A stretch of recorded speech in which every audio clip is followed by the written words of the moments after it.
Coucou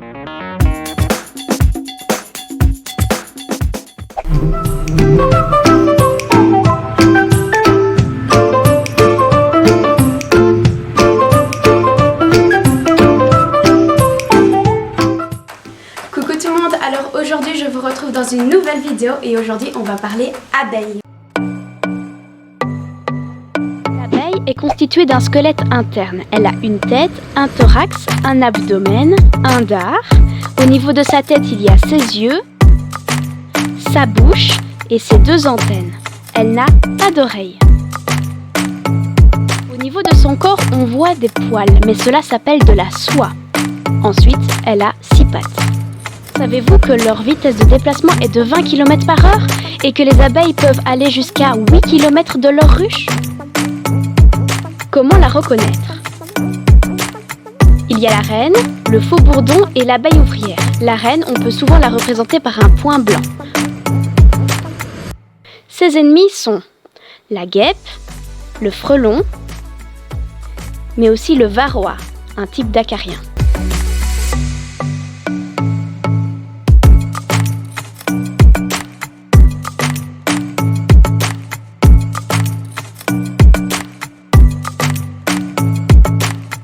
Quelles sont les motivations qui vous ont amené à cette passion de ces préservatifs? Une colonie d'abeilles qui était venue s'installer dans la cheminée de la maison. Et donc j'ai été me renseigner aux portes ouvertes qui étaient organisées justement aux espaces verts de la ville de Namur à Vaudreuil. Je suis tombé sur un apiculteur expérimenté, assez passionné, qui m'a un peu donné sa passion. On en apprend toujours. Même ici après 10 ans d'apiculture, j'en apprends encore chaque saison. Quelles sont les principales qualités requises que vous devrez avoir pour faire justement cette passion? Tout le monde peut le faire, mais il faut être bien conscient que ça prend du temps. Il ne faut pas spécialement trop être agité, enfin, ça vous avez vu, donc le principe c'est d'être quand même relativement calme dans ces colonies. Donc il faut pouvoir un minimum être concentré sur ce qu'on fait. Donc on a parlé des qualités, mais au niveau des difficultés dans l'apiculture. Si les abeilles vont butiner en masse au moment où les fleurs sont pulvérisées, ben, ça peut causer alors des grosses mortalités. Évidemment, voilà, dans l'idéal, il faudrait qu'on n'utilise plus du tout de pesticides. Maintenant, le monde est ce qu'il est, on essaie de s'adapter à la réalité des choses.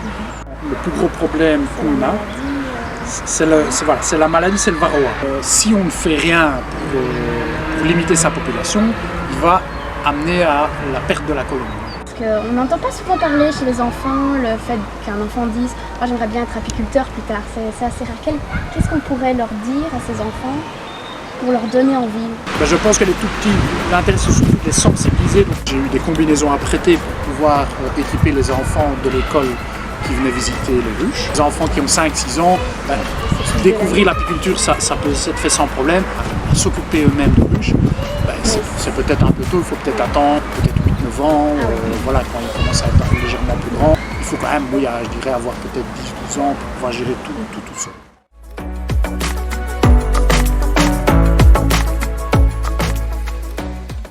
Merci encore de nous avoir contactés.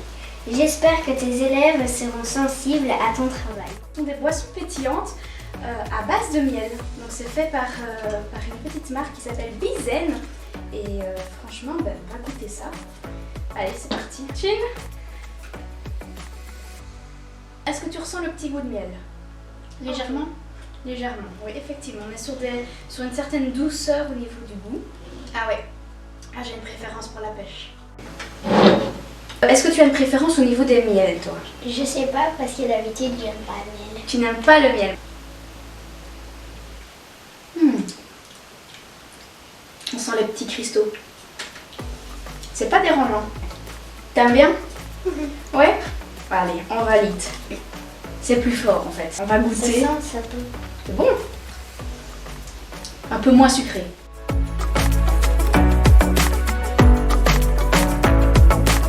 Alors qu'est-ce que tu observes d'autre? Le cycle de l'abeille. Le cycle de l'abeille, très bien. Là on est sur l'œuf de l'abeille et puis après. La larve. La larve. Chrysalide. Très bien, on a notre vocabulaire juste ici d'ailleurs, avec notre petite carte. Ça manque encore de quelque chose. Alors c'est notre ruche, comment ça va? Une ruche naturelle. Une ruche naturelle, très bien. Ruche, qu'est-ce que La ruche, exactement, la ruche des abeilles. Différentes planches que l'on appelle des cadres, faits de cire, comme tu peux effectivement le montrer. On va pouvoir avoir notre fameux miel, un des jeux qu'une marque nous a envoyé. On a pu avoir la chance d'avoir énormément de partenaires pour cette vidéo, notamment la ruche des abeilles. Plein de planches de jeu. Les ancêtres des abeilles butinaient parmi les dinosaures les premières plantes à fleurs. Effectivement, il y a plein de choses. Donc c'est une bougie. De la cire d'abeille. Exactement, nous avons une bougie faite à base de cire d'abeille. On voit vraiment les alvéoles, regarde.